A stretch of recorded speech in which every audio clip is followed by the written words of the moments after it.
안녕하세요. 꿈라디오 도윤에 오신 것을 환영합니다. 저는 서울에 사는 45대 주부입니다. 늦게 결혼해서 가족을 챙기며 사는 게 참 쉽지 않네요. 요즘 같은 시대에 이렇게 살게 될 줄은 몰랐어요. 다들 정신 바짝 차리고 자기 몫을 잘해야 주변에 폐를 끼치지 않으니까요. 우리 아주버님은 제가 남편에게 들은 이야기만 생각해봐도 썩 좋은 분은 아니에요. 우리 형이지만 가끔 남이었으면 좋겠다고 생각한 적이 몇 번 있었어요. 왜냐하면 어릴 때 정말 나를 많이 괴롭히고 때렸거든요. 그런데도 엄마는 형을 마냥 귀하고 예쁘다고만 하셨어요. 맨날 나보고 참으라고만 하고 장남에 대한 자부심이 엄청 크셨다니까요. 그래서 형이 나이가 들어서도 제멋대로인 것 같아요. 남편이 이 말을 한 건 제가 결혼한 이래로 맨날 싸우는 모습만 보여줬던 아주버님이 갑작스럽게 이혼을 하게 되셨기 때문이에요. 둘은 결혼한 지 17년 차에 접어들었고 중학교 3학년짜리 아들도 있었어요. 근데 아무리 맨날 싸워대도 곧 20년을 함께 산 사이인데 왜 이혼을 안 하겠나 싶었어요. 저는 형님과 별로 대화를 나누지 않았고 형님과 가까이 지내는 게 좋을 게 없다고 생각했어요. 사이가 안 좋은 것은 알고 있었지만 가끔 어머니가 하시는 말씀을 들으면 형님이 정말 힘드실 거라고 느끼기도 했답니다. 우리 영우 같은 애를 데리고 살면서 큰 애도 맨날 왜 그렇게 악을 쓰는지 몰라. 식당을 2개나 차려서 잘 먹고 살면 남자가 신경 쓰지 않게 마누라가 잘 보살펴줘야 하는데 맨날 바가지를 긁고 간섭만 하니 영호가 미치고 팔짝 뛰지 않겠어요? 지네 친정 좀 산다고 남편을 무시하니 당연히 다른 데로 눈이 가는 거지. 어쩔 수 없이 눈이 딴 데로 돌게 되는 거야. 저는 이 말에 너무 놀라서 이런 얘기를 해선 안 되는데 어머니께 물어봤어요. 내 아주버님 혹시 바람 피우신 거예요? 자기 여자한테 눈길이 안 간다니? 눈이 딴 데로 돌아요? 이게 무슨 일이야? 제 말에 어머니는 순간 놀라시더니 큰 소리로 짜증을 내셨어요. 야, 말은 똑바로 해야지. 바람은 무슨 바람이야? 내 형님이 맨날 사자처럼 인상 쓰고 덤비는데 어떤 남자가 안 질리겠냐고. 똑같이 가게에서 일하면서 마누라는 눈을 불화살처럼 쏘아대고 수정이라는 아가씨는 어쩜 그렇게 사근사근하게 인사도 잘하고 우리 영호한테 잘하니 굳이 여자를 본다면 당연히 그리로 가는 거지. 그리고 영우가 뭐 그렇게 잘못했냐? 그냥 같이 밥 먹고 집에 데려다 줬다더라. 그걸로 내 형님이 바닥에 드러누워서 울고불고 난리도 아니야. 정이 떨어질 만도 하다. 떨어진 정을 어떻게 다시 붙이냐? 듣는 내내 저는 표정 관리가 안 되고 내가 잘못 들은 건가 싶었어요. 어쨌든 아주버님이 잘못한 건 맞잖아요. 배우자를 신경 쓰이게 하고 헛짓을 하고 추파를 던지다니. 심지어 와이프랑 같이 고깃집 운영하면서 거기 일하는 매니저 여자애, 수정이라는 여자애랑 단둘이 밥 먹고 차를 타고 다니는 게 정상인가요? 듣고 제가 다 질려서 말이 안 나왔어요. 워낙 술, 담배도 가리지 않고 집안에 애들이 있건 없건 뽀얗게 담배를 피워대는 분이라 존경심은 조금도 없었어요. 형님은 늘 어두운 표정에 말도 없고 아주버님과 뭔가 말을 할 때마다 미간을 찡그리곤 했던 모습이 떠올랐어요. 결혼해서 행복이 보장된 건 아니지만 형님을 보면 저렇게 사는 결혼이 맞는 건지 의문이 들었어요. 그런 일이 있었을 때 저는 나 같으면 당장 이혼한다는 주의였어요. 하지만 형님은 그때 이혼하지 않았거든요. 그런데 시간이 좀 지나 느닷없이 들려온 소식이 이거니까 당황스러웠어요. 나중에 남편이 저에게 얘기해줬는데 이건 이혼해야지 별 수 없겠더라고요. 저기 형님. 마리아 형수한테 뭔가를 던졌나 봐. 근데 맞으셨나 보더라고. 사실 그날 싸운 이유를 들어보니 형은 내 딴엔 형수 욕만 해서 만해서 던졌다고 하는데 내가 듣기엔 형수가 바가지 긁는 내용이야. 어디 술집 가서 여자들이랑 놀다가 걸렸나 보더라고. 저번에 형네 식당에서 일하던 아가씨도 형이랑 뭐가 있어서 잘라버리고 안 그래도 형수가 정말 산 송장처럼 참고 있었던 것 같아. 나도 형수 눈치 보이고 죄송해서 회식도 일부러 다른 데서 하고 형네 식당은 안 갔거든. 근데 형 진짜 미친 거 아닌가 싶은 게 그래놓고도 거래처 사람들이랑 사장님들 모여서 어디 여자 나오는 데 갔더라고. 그러니 형수가 눈이 안 뒤집어지겠어? 저도 모르게 고개를 끄덕이며 100번 형님이 이해가 간다 싶었어요. 그리고 그날 둘은 불같이 싸우다가 결국 물리적인 상황까지 오게 되었고 너무 오랜 시간 참아오고 벼르던 형님은 친정 식구들을 불러 아주 대형 사고가 일어났대요. 첫남부터 시작해서 장인, 장모 다 쫓아오고 늘 형님을 만만하게 보던 아주버님은 그날 엄청 뜯기고 난리도 아니었대요. 결국 형수님네 어르신, 그러니까 형네 장인어른이 당장 이혼해주지 않으면 각오하라고 하셨나 봐요. 아무튼 그래서 우리도 너무 첩첩해요. 엄마도 이제 더 이상 말 같지도 않은 말로 우길 수도 없지. 결혼하고 정연이 돌잔치 때 빼고 사돈네 얼굴 볼 일이 없었는데 그런 식으로 마주해 버렸잖아요. 게다가 형 잘못이 너무 명확하고 말이야. 그래서 이혼 얘기가 정식으로 나온 거예요. 상황이 이렇게 되어 저는 흘러가는 걸 보고 있었고 되게 마음이 무겁고 불편했어요. 어느 날 어머니가 저랑 남편 둘 다 부르시길래 그냥 그런가 보다 하고 갔었죠. 근데 거기서 깜짝 놀란 게 시 조카가 어머니 댁에 있는 거예요. 덩그러니 애만 말이에요. 어머 정연아, 엄마랑 연락은? 그러자 조카는 저를 힐끗 보더니 인사만 살짝 하고 작은 방으로 들어가네요. 아마 거기서 지내는 건지 익숙하게 자기 가방을 갖고 들어가는 거예요. 뒤이어 어머니의 부연 설명을 듣고 너무 기가 막혔어요. 네 형님 말이다. 지 새끼를 저렇게 두고 갔어. 제정신이냐? 저게 말만 해도 다 키운 것 같지만 아직 성인도 안 됐고 지가 낳아서 품고 키운 새끼를 이혼했다고 버리고 가는 게 말이 돼. 그 말을 들으니 우리 형님이 막 애지중지 자식을 키우는 편은 아니어도 정연이를 늘 챙기시는 게 보였는데 좀 의아했어요.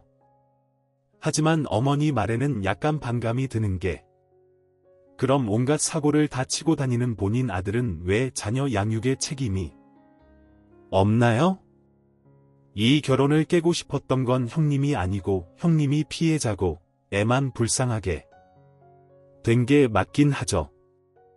이 와중에 아주버님 행방도 알 수가 없었어요. 영우야 나갔지?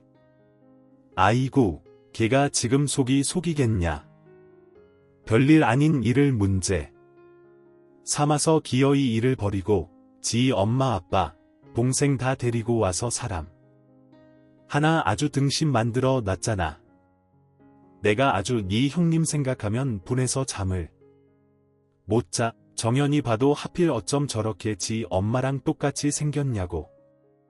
아유, 거기다 풀 건 아니지만 하여간 속이 시끄럽다.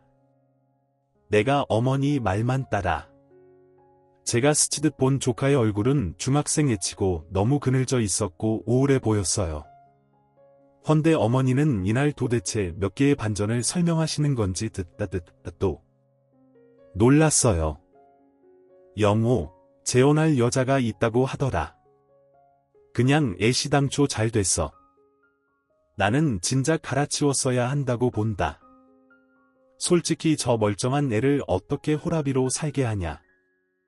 살 거면 살게 해야지. 그래서 본능적으로 머릿속에 그럼 조카는 정연이는 어떻게 할 건데라는 물음표가 떠올랐어요. 그리고 곧장 그 물음표를 해결해 주기 위해 이날 저희 부부를 여기로 부른 목적을 어머니가 바로 풀어주시더군요. 기겁하는 제 표정은 신경도 안 쓰고 말이에요. 그래서 말인데 니네가 좀 정연이를 챙겨라. 쟤 너무 안 됐잖아. 어쩌다가 엄마랑 헤어져서는. 네, 아니 어머니 그게 무슨 말씀이세요? 어머니는 단번에 제가 싫어하는 반응을 보이니 곧장 뒤돌아서 냉장고에서 뭘 꺼내 먹는 척을 하시는 거예요. 자기 할 말만 하겠다는 거죠. 아이 참, 아까 말했잖냐? 영호, 같이 살 사람이 있다고. 보니까 작은 집도 얻으러 다니더만. 제 호라비로 늙어죽게 할 수 없으니 같이 살아준다는 사람 있을 때 얼른 내보내야지. 정연이는 지 엄마랑 연락도 잘 안 되고 꼼짝없이 여기 있어야 되는데 내가 그걸 챙겨줄 몸이 되냐? 무릎이랑 허리랑 다 나가서 당장 내일 죽어도 안 이상한 사람이야. 나는 니네 민우 하나만 키우고 있는데 얘 하나 더 데려가는 게 뭐 그렇게 힘들어? 그리고 몇 년, 아니 한 4년만 데리고 있으면 쟤도 성인인데 지 앞가림 하겠지. 하여간 니들이 좀 맡아줘. 오늘 데려가도 되고 내일 와서 데려가도 되고. 아니 어머니, 왜 저희 입장은 생각도 안 하고 그런 말씀을 하세요? 전 더 말할 필요도 없다고 느끼고 여기 있다가는 그냥 북박 쓸 것 같아서 바로 자리 털고 가방을 들었어요. 남편에게 얼른 따라 나오라고 소리를 질렀고 사람도 눈치를 보더니 겨우 신발을 신고 쫓아나오더라고요. 남편은 일단 좀 더 생각해보자고 했지만 저는 그 말이 납득이 안 되었어요. 몇 년 겪어본 결과 어머니는 한번 저렇게 마음먹으면 무조건 밀어붙이시거든요. 상대에 따라서 말이에요. 열받아서 친정엄마한테 상담했더니 엄마가 어머니한테 전화해서 난리를 쳤더라고요. 그리고 어머니는 우리 집에 찾아와서 또 벌집을 쑤셔놨어요. 우리 집에도 이제 막 3살 된 어린이집 다니는 꼬마가 있는데 너무 피곤해 죽겠더라고요. 네가 네 엄마한테 쪼르르 가서 일러 바쳤냐? 어른이 하라면 하는 거지, 뭐가. 그렇게 불만이 많아서 엄마한테 이랬어요, 저랬어요 일러 바쳐? 막말로 내가 남이냐고, 가족이고 작은 엄마가 됐으니 집에 일이 있으면 데려다 키울 수도 있는 거지. 잔말 말고 정연이 네가 데려가서 키워. 전 그렇게 못해요. 어머니, 민우 이제 재우려는데 애 엄마랑 할머니 싸우는 거 들으면 불안해서 잠이 오겠어요. 그만하세요. 어머니, 애 재우느라 마중 못 나갑니다. 이렇게 어머니를 내보냈고 그날은 그렇게 흘러가는 듯했죠. 저는 분이 풀리지 않아서 계속 이를 악물고 있는데 한 이틀 뒤에 말이에요. 토요일이었는데 그날 남편이 누군가를 데리고 왔어요. 그건 대충 봐도 조카였고 남편에게 정말 화가 치밀어 올랐어요. 일단 애가 죄인인 양 고개를 숙이고 눈만 동그랗게 뜨고 저를 쳐다보고 있어서 당신 진짜 뭐 하자는 거야? 나랑 남편은 저한테 아주 비참한 얼굴로 사정하려고 들었어요. 덥석 제 손을 잡길래 저는 너무 두통이 와서 손을 확 빼버렸어요. 그런데 갑자기 조카가 앞으로 나와서 저한테 이런 말을 하는 거예요. 작은 엄마, 저 죄송해요. 1년만 할머니네 말고 여기 작은 엄마네서 지내게 해주세요. 1년만 있을게요. 부탁드려요. 평소 저랑 대화도 별로 안 하고 인사만 하고 용돈만 주던 조카가 이런 말을 하더라고요. 솔직히 이 말을 듣고도 속에서 짜증이 치밀어 올라서 머리가 울렸어요. 무슨 1년만이라니 자기가 뭘 한다고 저렇게 장담하는지 답답했어요. 지 엄마가 자기를 두고 그냥 나가버린 것도 이해가 안 되고 황당한데 1년 뒤에 나가라면 정말 나갈 거냐고요? 형님이 애를 찾아갈지 안 찾아갈지도 모르고 그때 가서 다시 시댁으로 보내면 어머니가 잘도 봐주시겠어요. 너무 화가 나서 대꾸도 못하고 계속 숨만 퍽퍽 쉬고 있는데 남편이 제 귀에 속삭이는 거예요. 여보, 정 안 되면 며칠만 데리고 있다가 보내자. 오늘은 그냥 이렇게 좀 봐줘. 이 말에 더 화가 치밀어 오르면서 눈물이 나오려는 찰나 머릿속에 스치는 장면이 있었어요.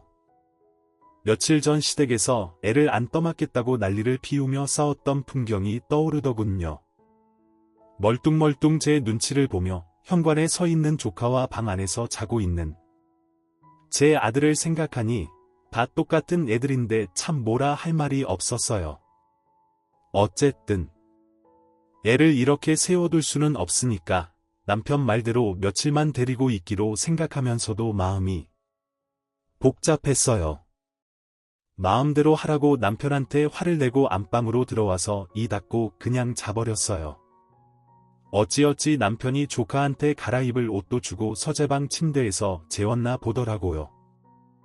그 다음 날 일어나 보니 애가 어설프게 그 방에 앉아 있는 걸 보니 마음이 너무 안 좋았어요. 일단 가족들 밥 차리면서 불러서 먹이고 분위기를 못 견딘 남편이 조카한테 몇 마디 하려는데 조카가 뭐라 답하는 모습을 보니 영 마음이 편치 않았어요. 내 자식 3살짜리도 어린이집 보내면서 애틋하고 별 생각이 다 드는데 형님은 아무리 남편에게 오만정이 다 떨어졌어도 그렇지 그 집에 자기 새끼를 두고 나갔다는 게 마음이 어떠려나 싶었어요. 게다가 조카도 마찬가지였어요. 순식간에 엄마랑 떨어지고 요 며칠간 온갖 싸움을 다 봤으니 정신이 온전했겠어요? 조카가 멍하니 앉아있는 모습을 보면서 그 아이가 겪은 혼란과 상처가 마음에 걸렸어요. 그리고 조카가 어색하게 저를 바라보며 내뱉은 말들이 생각났어요. 그 순간 내 마음속 갈등이 더 깊어졌어요. 이 아이를 어떻게 해야 할지 그저 불안하고 막막했어요. 한창 예민한 시기인데 말이에요. 솔직히 저도 약간 상처가 있는 사람이거든요. 어릴 때 엄마 아빠 싸우는 거 조금만 봐도 불안하고 세상이 무너지는 것 같았어요. 친할머니가 엄청 엄마를 못살게 굴고 아빠도 고지식한 사람이라 두 분은 맨날 싸우다가 급기야 이혼하셨거든요. 엄마가 저 혼자 키웠고 그래서 더 애지중지하고 시댁이라는 존재에 도끼 눈을 뜨는 것이기도 해요. 아무튼 억지로 밥을 먹고 뭐라 말을 하고 이어가려는 조카를 보니 저도 잠깐 한창 아랫지방에 사시는 큰 외삼촌 댁에 맡겨진 적이 있었어요. 그때 외숙모 눈치 보면서 얼마나 스스로를 압박했던 건지 그때 기억이 나더군요. 별 생각이 다 들었고 그러다가 점심때가 넘어가서 보니 한창 열이 올라서 다 짜증난 저를 제외한 세 남자가 남편과 조카 그리고 제 아들까지 나란히 거실 소파에 앉아 있더라고요. 우리 애는 조카 무릎에 착 감겨서는 엉엉엉거리고 있었고 멋쩍은 듯이 우리의 머리를 쓰다듬는 조카는 경직된 자세로 앉아 TV를 같이 보고 있는데 저는 순간적으로 그게 그렇게 가슴 아프게 느껴졌어요. 워낙 서로 접점도 없고 그닥 정도 몇도 없는 관계인데 너무 마음이 속상한 거예요. 뭐 때문에? 일순간 그런 감정이 들었는지 모르겠지만 너무 아려워서 코로 크게 숨을 내쉬며 미간을 훅 찌푸리며 결심했어요. 에라이 모르겠다. 미친 척하고 거두자 이렇게 될 줄 알았잖아 하면서 말이에요. 저는 남편에게 마트로 장 보러 가자고 슬쩍 불렀고 조카에게는 우리 아이를 부탁했어요. 얘도 집에 계속 제가 있으면 숨이 막힐 테니까요. 그리고 나와서 남편에게 얘기했죠. 1년 데리고 있을 거야. 이건 서로 약속된 거야. 그 뒤론 나도 몰라 당신도 그렇게 알아. 그러자 남편이 차에서 비로소 한숨을 훅 내쉬더니 이러는 거예요. 고마워 여보 진짜 고마워. 내가 무슨 말을 더 할 수 있겠어. 정말 너무너무 고마워 여보. 그리고 며칠 뒤 친정엄마한테 전화해서 말했어요. 당연히 우리의 어린이집이며 조카 학교까지 다 보낸 빈집에서 말이에요. 엄마는 아주 저보고 미쳤다고 한 번 드리면 끝이라고 거품을 무시더라고요. 그래서 저는 제가 느꼈던 감정 몇 가지를 말했고 정말 1년 뒤에는 자신 없다고 얘기했어요.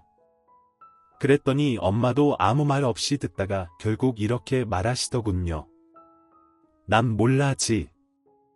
팔자 지 갖고 온다는데 이럴 때 쓰라고 있는 말이지 뭐 애윤이가. 알아서 하겠다는데 뭔 말을 더 하겠냐고. 나중에 너 죽을 상이나 하지 마라. 엄마가 이렇게 뜯어 말렸는데 네가 구태여 하겠다고 한 거야. 난 몰라. 이런 엄마의 핀잔을 그럭저럭 받고 이후로 저의 새로운 생활은 시작됐어요. 1년여간의 시간은 긴 듯 짧은 듯 또 짧은 듯 긴 듯하며 흘러가더군요. 저는 서재방을 완벽히 비워서 책상과 손님용 침대만 남겨뒀고 조카는 그 방에서 조용히 생활했어요. 남자애라 그런지 씻거나 하는 건 자기가 작은 아빠한테 물어보고 먹고 어딘가 가고 왔다 갔다 하고 이런 것들은 저한테 조심스레 말하더군요. 중학교도 마침 저희 집에서 자전거로 그렇게 오래 걸리는 곳은 아니라서 애는 무던히 통학을 했답니다. 제가 또 뭔가를 이왕 하면 제대로 잘 해야겠다는 중이라서 더군다나 별 탈 없이 조카가 잘 있어주다 보니 점점 신경을 써주게 되더라고요. 정연아 뭐 먹고 싶은 거 있어? 나한테 얘기해도 돼. 그리고 우리는 토요일 아침마다 라면 먹어.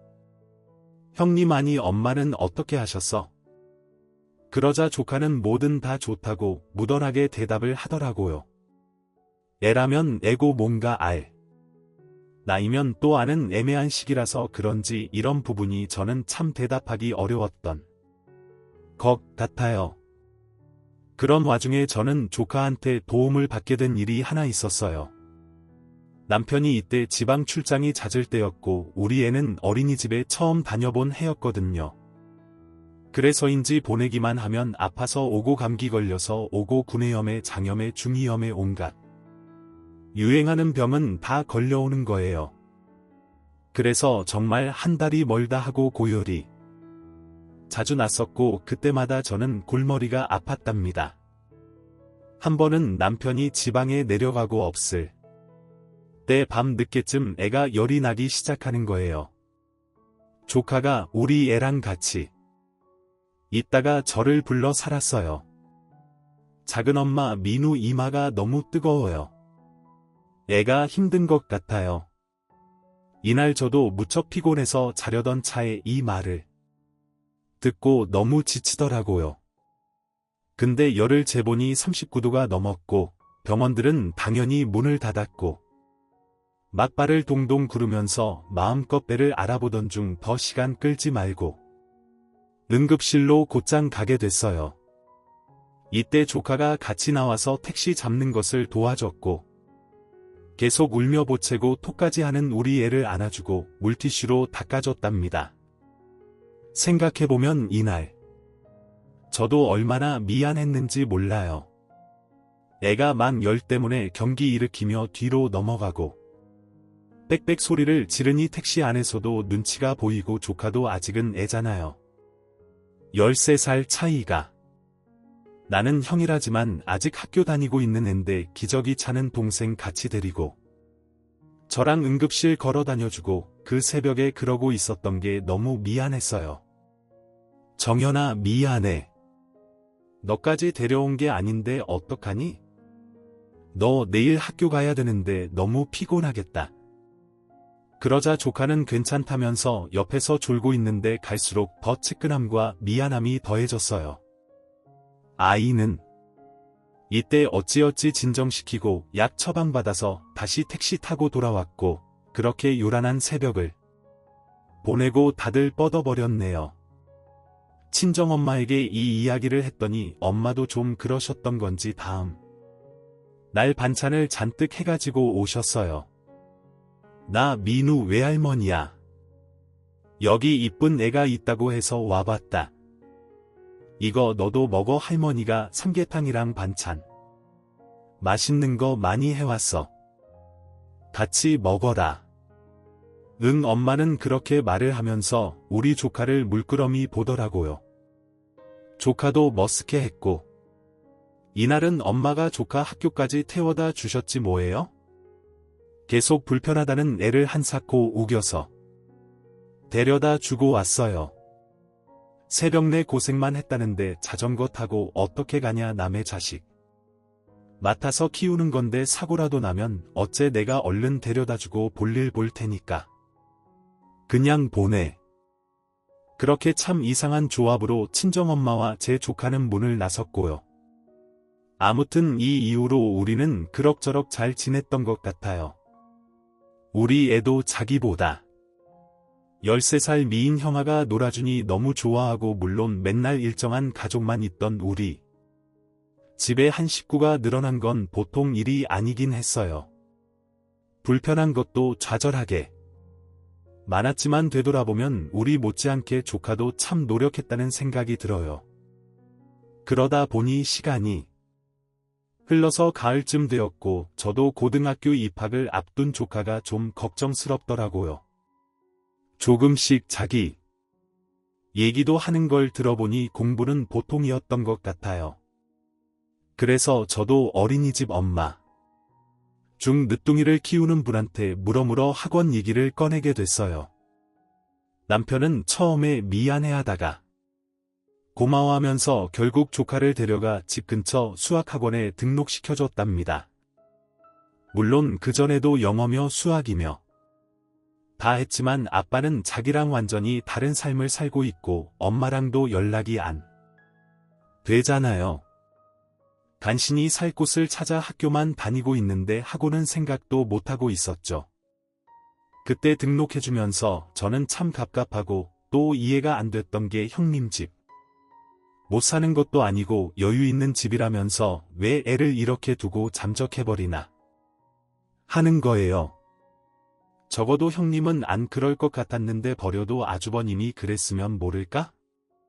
형님이 저렇게까지 독하게 자기 자식을 안 볼 줄은 몰랐어요. 아무튼 그렇게 한 두세 달 넘어가고 있던 사이 우리한테 애 맡기고 코빼기도 안 비쳤던 어머니가 갑자기 연락을 하셨어요. 내 아주버님이 횡령죄예요. 뭐려? 뭘 어떻게 하셨길래 그런 상황이 된 거예요? 아이고 나도 몰라. 나도 자세히 모른다. 네가 좀 준우랑 이야기해서 인터넷으로 알아보고 어떻게 좀 해줘봐라. 큰일이다. 난데없이 이런 얘기를 듣고 남편과 허둥지둥 움직이는 사이 알게 모르게 저도 조카가 신경 쓰였어요. 크게 얘기하면서 말하기도 좀 그렇고 아무튼 그 와중에 알게 된 내용이 있었으니 예상은 했지만 결국 아주버님 잘못이 아주 컸더라고요. 남편을 통해서 들었어요. 형네 식당이 잘 안 풀리니까 주변에 아는 사람들이랑 협업을 해서 한 해 뭘 한 해 하더니 거기서 돈을 맡았던 게 있나 봐. 자세히는 모르는데. 거기서 불거진 문제 같고 아무튼 지금 다 엉망진창이 됐다. 형이랑 재혼해서 산다는. 여자는 진작 짐 싸서 나갔다고 하고 어찌 보면 형도 사기당한 것 같기도 하고 잘 모르겠다. 아무튼 우리 쪽에서 형을 위해 해줄 만한 뭐도 없어. 형도 자세히 얘기를 안 해주니까 얘기만 들어도 참 너무 갑갑하고 한숨이 나던 차에 더 충격적인 이야기를 듣게 됐답니다. 이건 남편이 며칠 고민하다가 어머니께 얘기를 했던 모양이더라고요. 그런데 말이야. 나도 안지 그렇게 오래된 건 아닌데 형이 횡령 어쩌고 그런 것보다 이거에 지금 더 열이 올라 있어. 따지고 보면 큰 돈 욕심내서 한탕 하려고 했던 것도 다 그것 때문이었나 봐. 뭔데 그게 아주머니 원래 돈 좋아하고 그러시잖아. 그러자 남편은 침을 꿀꺽 삼키더니 꽤 신중하게 입을 열었고 저는 너무 놀라서 순간적으로 조카가 있는 방 쪽을 쳐다보게 됐어요. 그게 형네 식당 바로 맞은편에 식당이 새로 들어섰는데 엄청 요즘 애들이랑 신도시 사람들 입맛에 맞게 잘 지어놓은 고기 식당이래. 홍보도 엄청 잘하고 시설도 예쁘게 하고 초반에 무슨 이벤트도 잘해가지고 가뜩이나 형네 식당 잘 안되는데 다 그리로 쏠려갔나 봐. 그러니 형도 자기 딴에는 리모델링을 더 해보네. 어쩌면서 다른 협업적 돈 맡아다가 끌어오고 어쩌고 그러다가 저 난리가 난 거 아닐까? 뭐 자세히 얘기해주진 않지만 흐름이 영 그래. 근데 진짜 충격적인 건 그 맞은편 식당을 낸 사람이 말이야. 형수를 하는 거야.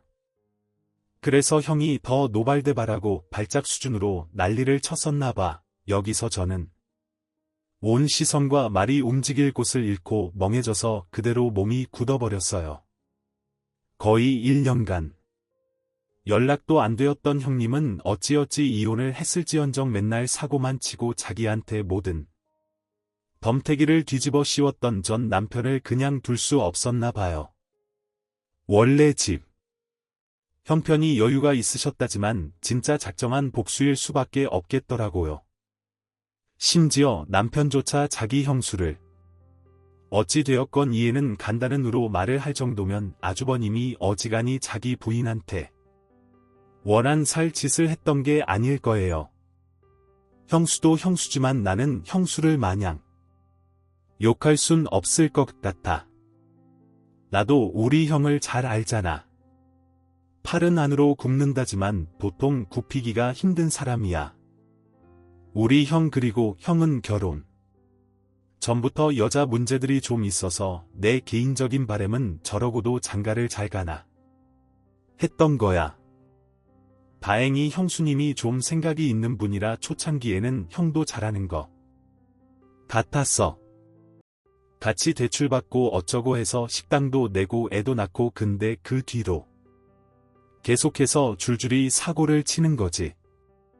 아마 그 이후의 얘기는 저도 남편과 연애를 할 때 스치듯이 보았던 형님네 부부 이미지가 있기 때문에 대충 예상이 되더라고요. 사실 이미 예견된 바였지만 아주머니 식당은 폐업을 하게 되었답니다. 이래저래 악재 속에 횡령죄니 뭐니 하는 일도 생기고 결국 경제적으로 버티고 있을 답이 하나도 없잖아요. 하지만 생각할수록 어떤 부분에선 참 대단하고 기이하다는 느낌이 들었어요. 진짜 저게 복수라면 어지간한 감정으로 시작한 게 아니구나 싶기도 하고요. 저도 이때쯤 슬쩍 지나가면서 몰래 보니 그 맞은편 고깃집이 진짜 트렌디하고 장사 잘 되는 느낌이긴 하더라고요. 그 와중에 제 안에 있던 가장 큰 궁금증은 이걸 조카가 알까 하는 거였어요. 제가 가끔 물어봤을 땐 엄마랑 연락한다고 했고 우리 집에 와 있다는 걸 아신다고만 얘기했거든요. 그렇게 고민하고 있을 무렵 형님으로부터 연락이 왔어요. 그간 제가 조카를 돌봐주고 있는 동안 정말 단 한 통의 연락도 없었는데 말이에요. 일단 저도 상황이 궁금해서 어색하게 연락을 받았고 대뜸 밖에서 만났으면 좋겠다고 하시길래 어찌어찌 약속을 잡았답니다. 동서한테 할 얘기가 좀 길어서 보려고 해. 그리고 우리 정연이 잘 봐준 거 고맙게 생각하고 있어. 일단 결론부터 말하면 정연이는 내가 곧 데려갈 거야. 내가 좀 정신이 없었는데 그간 정연이한테 얘기는 꼬박꼬박 다 들었어. 얼른 만나자. 제가 예상했던 것보다 그렇게 뭔가 날이 서 있다든지 예민하다든지 그런 반응은 아니더라고요. 아무튼 워낙 본인 남편과 시댁에 당한 것도 많고 저런 큰 규모의 복수를 이어갔다면 일반적인 멘탈은 아닐 거라고 생각했거든요. 집 근처에 있는 작은 카페에서 만나본 형님은 이전보다 훨씬 안색이 좋아졌더라고요. 동서 정연이 아빠 얘기는 잘 들었지. 사실 나도 며칠 전에 만났어. 동서도 아마 알 테지만 그 식당 앞에 내가 식당 하나 크게 열었거든. 대충 눈치채지 않았어. 어지간한 마음으로 하지 않았을 거라는 거. 나 그 사람이랑 살면서 거의 반은 죽어있는 상태였거든. 내 인생을 내가 용서 못하겠더라고. 할 수 있는 모든 힘을 다 끌어다가 엿을 먹이겠다고 결심했지. 원래 식당에서 그 인간은 놀고 손님들이랑 농이나 하고 슬퍼 마시고 돈 계산이나 가끔 했고 실질적인 건 내가 쥐고 있었어. 근데 이혼할 때 너무 심하게 겪어서 친정에 돌아가지도 못했고 그런 환경에서 아이 데리고 갈 용기도 나지 않았고 우리 정연이에겐 1년 뒤에 찾아온다는 약속만 해놓고 그때부턴 있는 돈 없는 돈 다 끌어다가 가게 열어버린 거야. 동수한테는 평생 못 갚을 빚이 생겼네. 너무 미안했고 너무 고마웠어. 진심이야. 이렇게 구구절절 형님 얘기를 들어보니 진짜 장난 아닌 상태이긴 했어요. 저도 군 식구가 하나 늘어나 엄격거래 덤탱이를 간접적으로 쓴 셈이 되었지만 형님이란 사람의 인생으로 살아간다면 나는 그렇게 감내하고 살 수 있었을까 싶더군요. 형님은 뒤이어 말씀하시는데 저에게 꽤 충격이 될 만한 말을 하셨답니다. 저녁에 저를 대상으로 한 얘기인지 몰라서 눈만 처음엔 껌뻑거렸어요. 네. 카페예요. 응. 카페. 동서도 알다시피 그 인간 가게 자리 비웠잖아. 그거 내가 인수했어. 그것까진 모르겠지만 이건 동서한테 처음 말하는 거야. 정연이 봐준 것도 고맙기도 하고 내가 평소에 서방님 자체도 나쁘게 보진 않았거든. 자기 형이 어떤 그릇인지 잘 아셨던 건지 이 맘둘 데 없는 시댁에서 그나마 내 편을 들어주시기도 했어. 그리고 동서도 우리 정연이 학원도 보내줬다며 내가 여기에 신경 쓰느라 도저히 정연이 뒤치다꺼리를 할 수가 없었어. 당연히 애도 중요했고 내 목숨 같은 존재지만 나는 그냥 20년에 달하는 결혼 생활에 남은 게 자식 하나밖에 없다는 게 정말 죽을 맛이더라고. 이런 내 곁에 애를 머무르게 해봤자 서로 너무 최악인 거야. 나도 정신이 나갔던 건지 그땐 차마 정연이를 챙길 겨를이 없었어. 좀 미안한 얘기지만 서방님이 정연이 맡아줄 거라는 소식 들어서 더 안심하고 가게만 봤던 거야. 미안해. 좀 얄밉지 이렇게 말하는 형님은 이 말에 다시금 살짝 움찔한 저에게 곧장 본론으로 돌아가 말씀하시더군요. 그래서 너무 신세를 많이 졌다고 생각해 미안한 마음 너무 많아. 그 인간과 어머니는 어머니인 거고 나는 내 안에서 동서와 서방님은 그 인간들과 떼놓고 생각을 하고 있어. 그러니 이런 결정한 거니까 너무 부담 갖지 마. 원래 그 인간 식당에 있었던 자리 카페가 제일 보기 좋았을 것 같아서 생각 중인데 그걸 동서가 했으면 좋겠어. 어떻게 생각해? 전 순식간에 이어지는 얘기 흐름과 그리고 갑자기 나타난 형님과 형님의 지난 1년 이야기 그리고 저희 그 1년간이 생각나 쉽게 마음이 정리가 안 되더라고요. 형님은 원래도 그런 성격이긴 했지만 어쨌든 얘기를 빠르게 매듭 짓고 넘어가고 싶어 하셨어요. 나는 이미 마음 정했어. 동서가 해줬으면 좋겠어. 예전에 동서 카페 하고 싶어 하지 않았어. 우리 정연이 초등학교 때 회장 선거 나갔을 때였나. 그때 한번 학교 따라와 보고 그 앞에 카페 자리 보면서 나중에 애 낳고 키워서 해보고 싶다고 했었잖아. 어렴풋이. 이때 무렵이 떠오르기도 하고 그러고 보니 느지막이 결혼하고 애 갖기 전에 그런 얘기를 했었던 것 같아요. 근데 생각보다 애기도 쉽게 안 들어서고 임신하고 나니 출산 후까지 몸이 너무 힘들더라고요. 그렇게 형님은 더 얘기를 끌지 않고 통보를 하셨어요. 동서 잘해보자. 이 얘기는 또다시 만나서 하자. 서방님께도 안부 전해드렸으면 좋겠어. 그 외 사람들은 나랑 이제 접점이 없어서 더 할 얘기는 없고 이제 나 나가야 될 것 같은데 동서도 같이 나갈 거지? 정연이 짐 챙기러 곧 집에도 들릴 거야.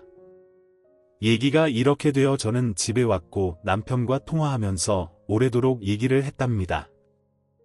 당연히 듣고 무척 놀랐고 남편은 자기도 어느 정도 예상은 했던 내용이라며 수긍을 하더라고요.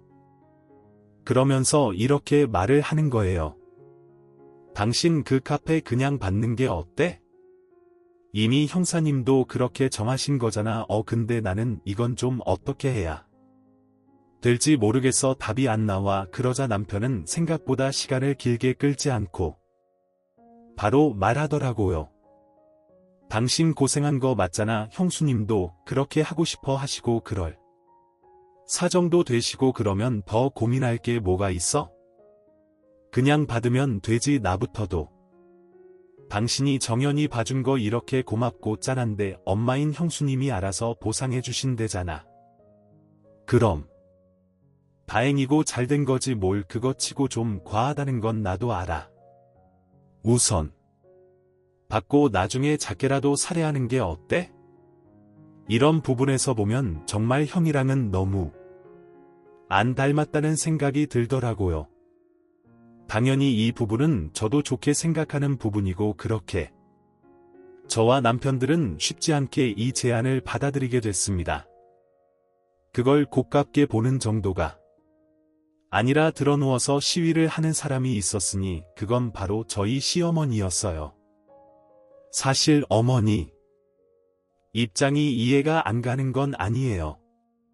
순전히 어머니 주관으로 볼 때 자기가 애지중지하는 큰아들이 이혼당한 데다 좀 잘 살아보려고 했더니 느닷없는 횡령죄로 조사를 받고 일이 커지고 심지어 밥 조리던 식당까지 넘어가게 되었잖아요.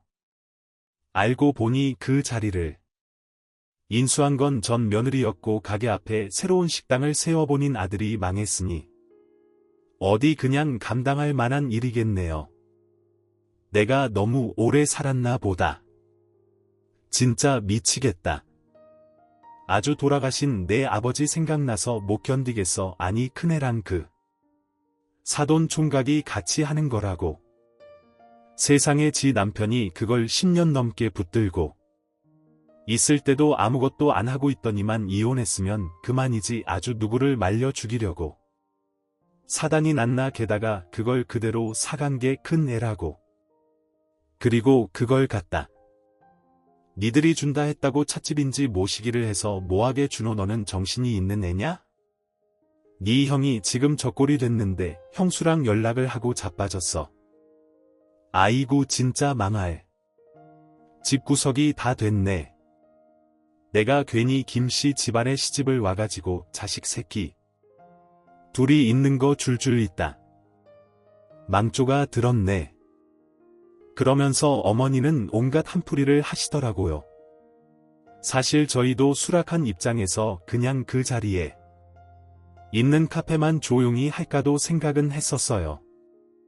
근데 어머니는 이 건물 주인이랑 싸우면서 이런저런 얘기를 다 듣고 알게 되셨고 부동산 업자며 쫓아다니다가 내용을 파악하신 거예요. 그래서 저희 남편 붙잡고 한풀이를 하는 와중 그 자리에 카페가 생긴다는 현수막이 걸리고 그 주인이 우리가 된다는 얘기를 들으셨어요. 그러니 정말 말 그대로 시댁.